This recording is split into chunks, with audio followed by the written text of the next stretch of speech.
পুরী যাননি এমন বাঙালি বোধহয় খুব কমই আছে। আর মজার বিষয় হলো একবার দুবার না, বারবার পুরী গিয়েও আমাদের মন ভরে না। পুরী গিয়ে কোণার্ক ও ভুবনেশ্বর না গেলে ট্যুরটা যেন ইনকমপ্লিট থেকে যায়। গত 11ই জানুয়ারি খড়গপুর থেকে রাত্রি 10:25 পুরী গরিবরথ এক্সপ্রেস ধরে আমরা পরের দিন সকাল 5টায় পৌঁছে গিয়েছিলাম পুরীতে। সেই ভিডিও আগেই আপনাদের সাথে শেয়ার করেছি। দ্বিতীয় দিন অর্থাৎ আজ আমরা ঘুরে দেখব কোণার্ক এবং ভুবনেশ্বর। সকাল সকাল আমরা হোটেলে চেক আউট করে বেরিয়ে পড়লাম দ্বিতীয় দিনের সাইট সিইং এর জন্য। আর তার আগে আমরা এখান থেকে স্বর্গদ্বারের একটা বাইক রেন্টাল শপ থেকে আমরা স্কুটি ভাড়া করে নিলাম। এটা আমরা 3 দিনের জন্য একদম একসঙ্গে ভাড়া করে নিলাম। এমনিতে 500 টাকা পার ডে ওনারা চার্জ করেন। তো আমরা যেহেতু 3 দিনের জন্য নিলাম, তো ওনারা 1300 টাকা নিলেন আর কি 3 দিনের জন্য। এখান থেকে স্কুটি নিয়ে আমরা আজকের সাইট সিইং এর জন্য বেরিয়ে যাবো। আজকে আমাদের ভুবনেশ্বর ট্যুর থাকবে, কোণার্কের ওগুলো থাকবে সব কিছু। তো চলো এবার আমাদের স্কুটি জার্নি স্টার্ট হবে। আমরা কাল যে হোটেলে ছিলাম সেখান থেকে চেক আউট করে স্বর্গদ্বার রোড থেকে 1 কিলোমিটার দূরে অন্য একটা হোটেলে চেক ইন করেছি। সেই ভিডিওর ডিটেলস আমি আপনাদের এই ভিডিওতেই দেব, তবে ভিডিওর একদম শেষে। আপনারা যদি এই ট্যুরটি বাসে করে করেন সেক্ষেত্রে প্রথমে যে জায়গাটি দেখায় সেটি হলো রামচণ্ডী মন্দির কিংবা চন্দ্রভাগা বিচ। কিন্তু আমরা চন্দ্রভাগা বিচ দেখার আগে রাস্তার পাশেই দেখে নেব আরেকটি সুন্দর জায়গা, পর্যটক মহলে যা এখনো খুব একটা বেশি পরিচিতি লাভ করেনি। তার আগে সেরে নিই আজকের ব্রেকফাস্ট। পুরীর এটা একটা স্টেপল ফুড বলা যেতে পারে, পেটাই পরোটা। তো আজকের ব্রেকফাস্টটা আমরা পেটাই পরোটা দিয়েই করছি। এখানে পরোটা গ্রাম হিসেবে বিক্রি হয়। 100 গ্রাম পরোটার দাম 20 টাকা।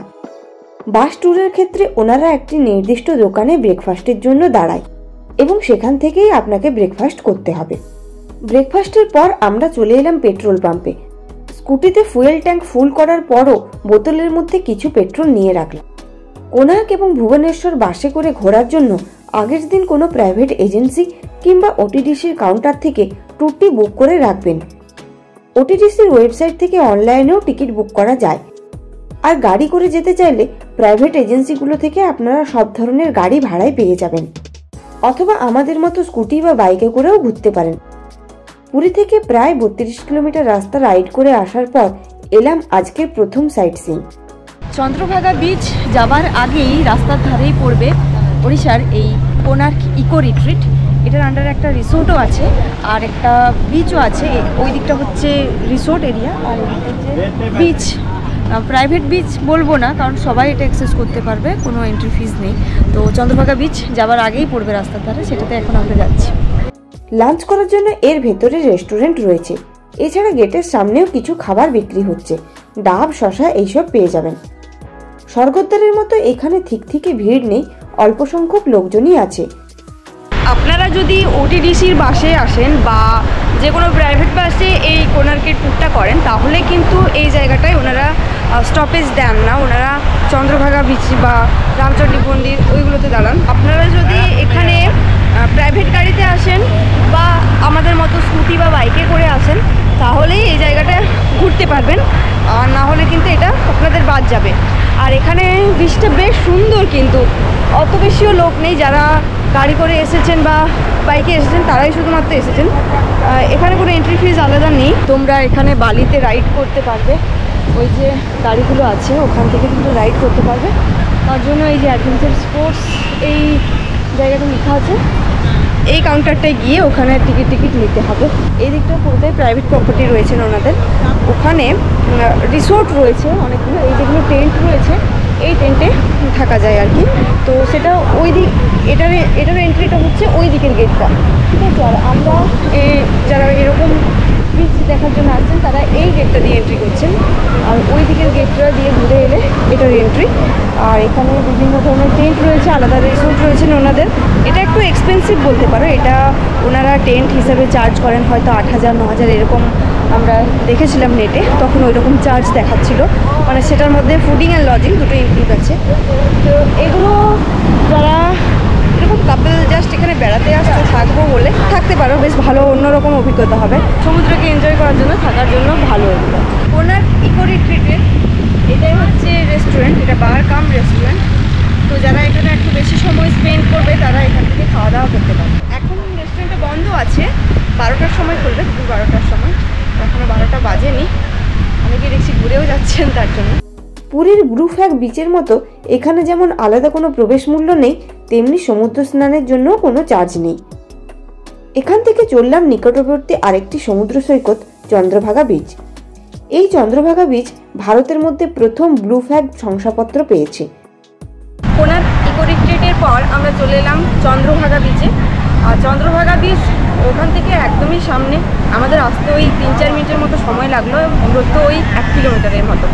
আর তোমরা যদি বাসে ট্যুরটা করো তাহলে প্রথমে কিন্তু এই চন্দ্রভাগা বিচটাই পড়বে প্রথম স্পট হিসাবে। অনেক কিছু বাসে রামচণ্ডী মন্দির সেটা দেখায়, কিন্তু বেশিরভাগ ট্যুরে এটাই ফার্স্ট স্টপেজ দেয় চন্দ্রভাগা বিচে।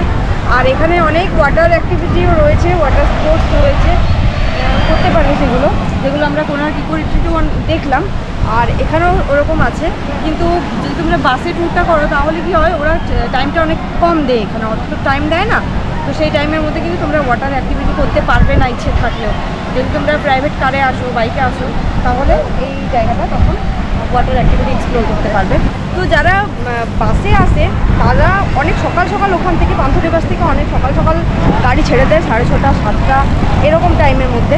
তো এই জায়গাটা আমরা এখন এসেছি 12টার সময়, সকাল দিকে এলে আরও ভিড় থাকে, মানে বাসের ট্যুরিস্টদের সব ভিড়টা এখানে লেগে যায়। আমরা যেহেতু অনেক দেরি করে এসেছি, 12টা বাজে, তাই তুলনামূলক একটু খালি দেখতে পাচ্ছ, তাহলে কিন্তু অনেক ভিড় থাকে।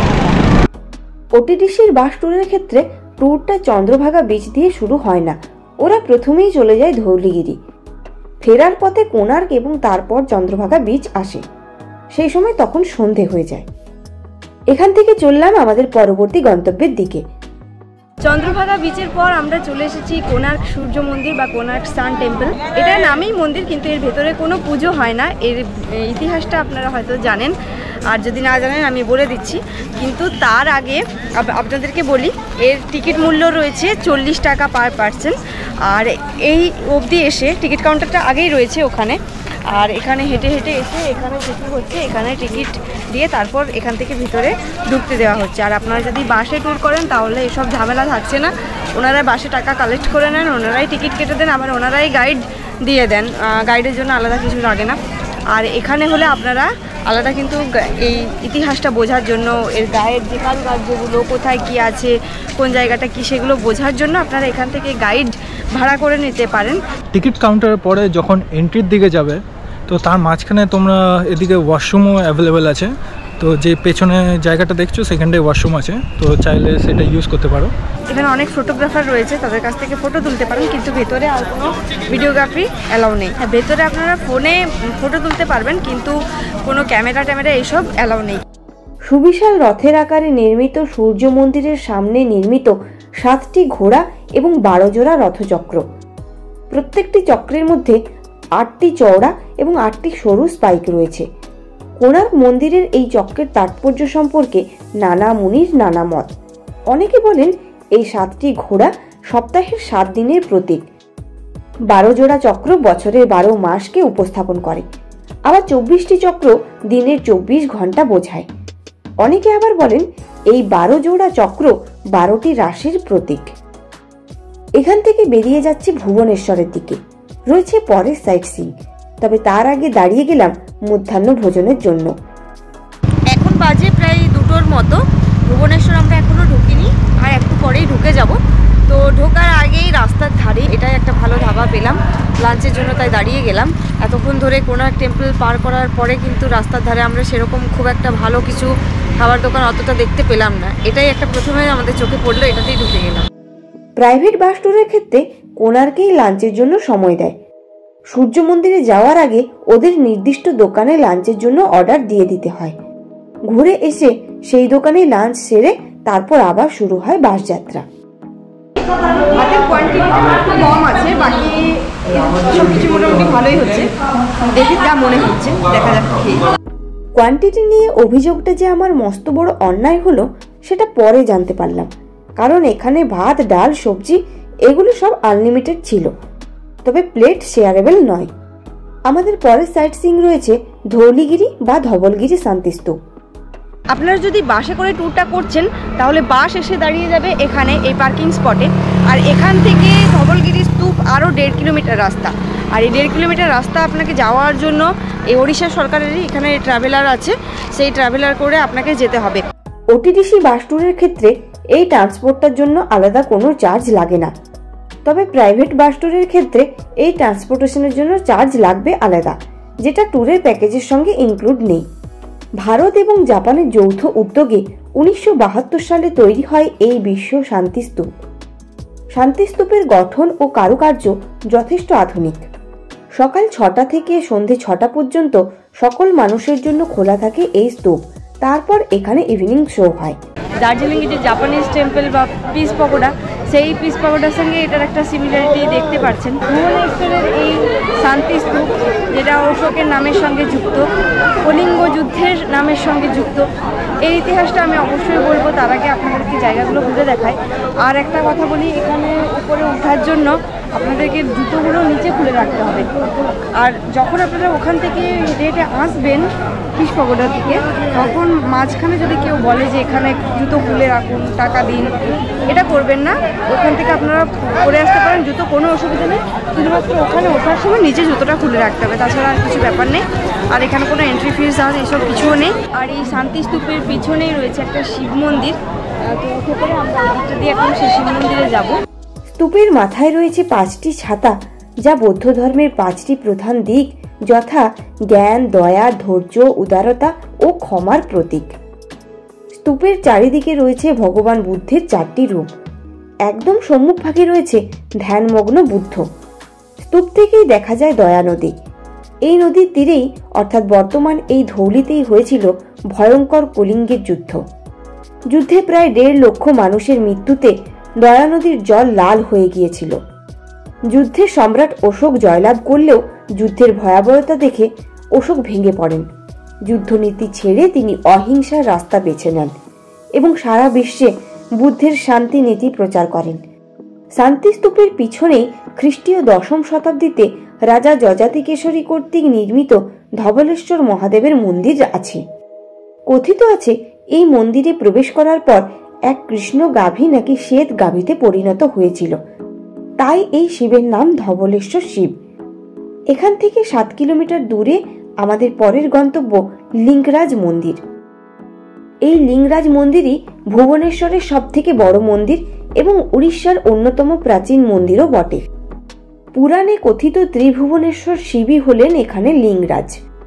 লিঙ্গরাজ মন্দিরে ঢোকার আগে আপনার হাতে যদি মোবাইল বা ক্যামেরা থাকে, সেগুলো কিন্তু ওখানে ক্লোকরুমে জমা দিয়ে তারপর ভেতরে ঢুকতে হবে। ভেতরে কোনো রকমই মোবাইল, ক্যামেরা এগুলো অ্যালাউ নেই। এখানে পুলিশের চেকিং হচ্ছে, তারপর সবাই ভেতরে ঢুকছে। তো অন্যান্য মন্দিরের মতো কিন্তু এটা নয়। আর জুতোগুলো রাখার জন্য ওখানে রুম আছে, সেখানে টাকা দিয়ে জুতোও রাখতে পারবেন। তো আর আপনারা এখানে পুজোও দিতে পারবেন, কোনার মন্দিরের মতো নয়, এখানে আপনারা পুজো দিতে পারবেন। তার জন্য ওখানে পুজোর জিনিসপত্র ওখানে সামনেই পাওয়া যাচ্ছে, এখানে দোকান রয়েছে। আর এই জায়গাটা আপনারা এরকম ঘুরে দেখতে পারেন। আর ভেতরে ঢোকার আগে কিন্তু অবশ্যই মোবাইলগুলো জমা দিয়ে রাখবেন। লিঙ্গরাজ মন্দিরের ভেতরে কিন্তু কোনো ফটোগ্রাফিতে অ্যালাউ থাকছে না, যেহেতু মোবাইল ক্যামেরা বাইরে সব রেখে দিয়ে যেতে হচ্ছে। তাই আপনার যদি লিঙ্গরাজ মন্দিরে ফটো তোলার ইচ্ছা থাকে, তাহলে আপনি মন্দির থেকে বাইরে বেরিয়ে এদিকে রোডটা হয়ে আসবেন। রোডে এসে এই দিকটা হয়ে ঢুকে যাবেন এবং এই উপরে উঠে গেলে কিন্তু খুব সুন্দর একটা মন্দিরের ভিউ পাওয়া যায়। তো আমরা এখন সেটাই দেখাচ্ছি আপনাদের। তো ফটোগ্রাফি করতে হলে কিন্তু এদিকটা দিয়ে আসতে হবে। মন্দিরের নির্মাণকাল নিয়ে বিতর্ক থাকলেও মানা হয় মহারাজা ললাটন্দ কেশরী খ্রিস্টীয় 11 শতাব্দীতে এই মন্দির নির্মাণ করেন। মন্দির চত্বরে আরও একাধিক ছোট ছোট মন্দির বর্তমান। দেখুন, এখান থেকে কিন্তু লিঙ্গরাজ মন্দিরটাকে পুরোটাই দেখা যাচ্ছে এই উঁচু জায়গাটা থেকে। যেটা আপনি ভেতরে ছবি তুলতে পারছিলেন না, এখান থেকে কিন্তু খুব সুন্দর ছবি তুলতে পারবেন, ভিডিওগ্রাফি করতে পারবেন। তো কাজেই ওখান থেকে বেরিয়ে একটু আসতে হবে। এখান থেকে 8 কিলোমিটার আসার পর এলাম ভুবনেশ্বরের 2টি পাহাড়, উদয়গিরি এবং খণ্ডগিরি। এখন আমরা চলে এসেছি উদয়গিরি এবং খণ্ডগিরির সামনে। আর এই হচ্ছে টিকিট কাউন্টার। আর দুটোর জন্য একটাই টিকিট লাগছে, দুটোর জন্য কোনো আলাদা আলাদা টিকিট কাটতে হচ্ছে না। একটাই গিয়ে ওখান থেকে টিকিটটা আবার ফেরত দিয়ে দিচ্ছে, তারপর ওটা নিয়েই আপনারা আরেকটাই উঠতে পারবেন। তো এই টিকিটের দাম রয়েছে পার পার্সন 25 টাকা। আর 15 বছরের বাচ্চার নিচে বাচ্চা হলে তার জন্য ফ্রি রয়েছে। উদয়গিরি পাহাড়ের সবচেয়ে গুরুত্বপূর্ণ 3টি আকর্ষণ হল হাতিগুম্ফা শিলালিপি, ব্যাঘ্র গুম্ফা এবং রানী গুম্ফা। হাতিগুম্ফা শিলালিপি কলিঙ্গরাজ খারবেল কর্তৃক খ্রিস্টীয় 2য় শতকে খোদিত। এখানে অনেকগুলো প্রাচীন কেভ রয়েছে, দেখতে খুবই ভালো লাগবে। যারা ইতিহাস প্রিয় তাদের তো অবশ্যই ভালো লাগবে। আর উদয়গিরি আর খণ্ডগিরি কিন্তু একদম সামনাসামনি। এই যে উদয়গিরি, ওই যে দেখা যাচ্ছে ওটা খণ্ডগিরি, ওখানে টেম্পল দেখতে রয়েছে। উদয়গিরিটা অতটা চড়াও নয়, কিন্তু খণ্ডগিরির রাস্তাটা অনেক চড়া আছে, পাহাড় মানে পাহাড়ে ওঠার মতো ব্যাপারটা আর কি। তো যদি আপনাদের হাতে সময় থাকে তাহলে দুটোই যেতে পারেন, উদয়গিরি খণ্ডগিরি। আর যদি সময় কম থাকে তাহলে যে কোনো একটাই উঠে তারপর সেখানে চূড়ো থেকে আপনারা আরেকটা দেখতে পাবেন। যেমন ওই চূড়োটায় উঠে দেখুন সবাই দাঁড়িয়ে রয়েছে, ফটো তুলছে, ওখান থেকে খণ্ডগিরির পুরো দেখা যাবে। তো আমরা পুরোটা উঠছি না, যেহেতু হাতে আমাদেরও সময় কম। তো এখান থেকে রিটার্ন করে আবার আমরা খণ্ডগিরিতে উঠছি। জৈন সন্ন্যাসীদের দ্বারাই উদয়গিরি পাহাড়ের গুহা মন্দিরগুলি তৈরি হয়েছিল বলে ঐতিহাসিকরা মনে করেন। উদয়গিরি থেকে নিচে নেমে এসে আবার ওই টিকিট দেখিয়েই খণ্ডগিরিতে উঠতে শুরু করলাম। খণ্ডগিরি পাহাড়ের মাথায় একটি জৈন মন্দির দেখা যায়।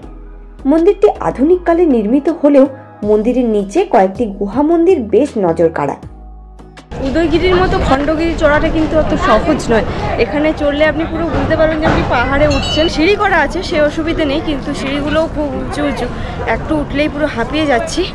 আর এখানে আমরা একটা স্তরে উঠলাম, ওই যে উপরে মন্দির রয়েছে ওটাই হচ্ছে ওখানে লাস্ট। যারা উঠতে পারবেন ভালো কথা, না উঠতে পারলে এখানেই নেমে যাবেন, কারণ আবার নেমেও আসতে হবে, সেটা মাথায় রেখে।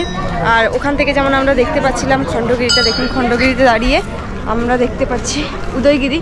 ওই যে রেলিংটা, ওখানেই আমরা দাঁড়িয়েছিলাম, একদম একদম ওখানটাই দাঁড়িয়েছিলাম আমরা। আপনাদের একটা সাবধানবাণী দিয়ে রাখি, এখানে বাঁদরের ভীষণ উৎপাত। খণ্ডগিরিতেও কিন্তু অনেকগুলো গুহা রয়েছে, এই একটা গুহা, দেখুন কত দিনের প্রাচীন গুহা, তবু কিন্তু সেই একই আছে একদম। মানে সত্যি এগুলো আমাদের অবাক করে দেয়। প্রতিটা গুহার সামনে গুহার নামও লেখা আছে, যেমন এখানে দেখো লেখা আছে ধ্যানগুম্ফা, এই কেভটার নাম।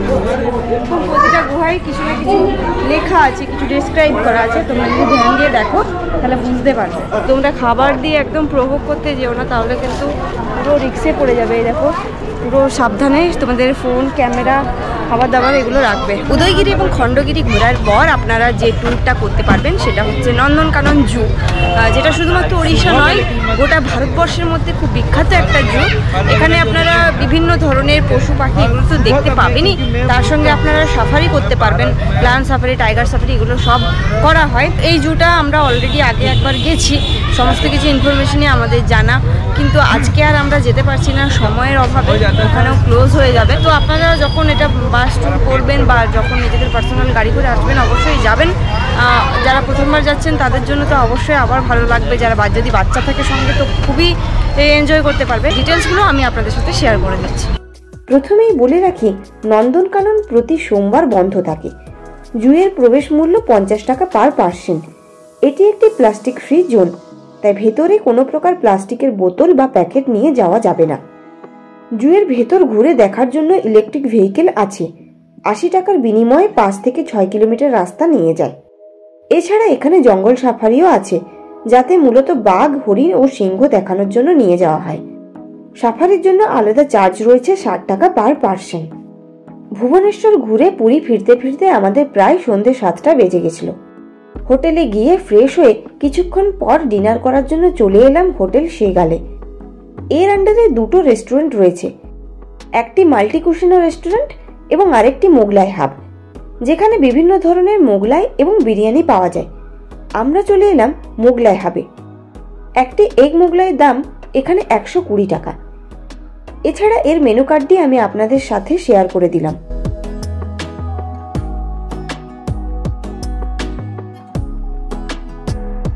ডিনারে আমরা চলে এসেছি মোগলাই হাবে মোগলাই খেতে। এছাড়াও এখানে বিরিয়ানি, কাবাব, চিকেন চাপ এসবও পাওয়া যায়। আমরা নিয়েছি মোগলাই। বাইরে থেকে দোকানটা দেখতে বেশ ভালোই মনে হলো, তাই ঢুকে পড়লাম, গিয়ে দেখি কেমন হয়। এখন আপনাদের দেখায় আমাদের হোটেল রুম কি ছিল এবং এর ট্যারিফ কত ছিল। আজ আমরা আছি স্বর্গদ্বার রোড থেকে 1 কিলোমিটার দূরে নিতাই ভবনে। এখানে ডবল বেডের রুম 600 টাকা থেকে রয়েছে। এছাড়াও এখানে 4 বেডের রুমও রয়েছে। ডিনার করে আবার আমরা বিচে চলে এলাম, আর বিচে অনেকটা টাইম কাটালাম। প্রায় 1 ঘন্টার মতো আবার বসে রইলাম এখানে। কালকের কী সাইট সিইং আছে, কীভাবে ঘুরবো, সেই প্ল্যানগুলো আমরা আলোচনা করছিলাম বিচে বসে বসে। আর তাছাড়া আরও অন্যান্য গল্প করছিলাম, বেশ ভালো সময়টা কেটে গেল। তো এরপর আমরা হোটেলের দিকে চলে যাব। ওখানে হোটেলের যে দাদা ছিলেন উনি বললেন যে 10টা সাড়ে 10টার মধ্যে যেন চলে আসি। এমন নয় যে উনি গেট খুলবেন না বা কিছু, কারণ বললো অতটা থাকা এদিকটা সেফ হবে না 10:30টার পর। আর তারপর শীতকাল যেহেতু একটু ঠান্ডা ঠান্ডাও এরপর লাগছে, তো চলে যাচ্ছি। অনেকটা সময় কাটানো হলো। কাল এরপর সকাল সকাল উঠে আবার কালকে বেরিয়ে পড়বো কালকে সাইট সিইংয়ের জন্য। তো অবশ্যই তোমরা ভিডিওটাই জুড়ে থাকো, তাহলে কালকের দিনটাও দেখতে পাবে।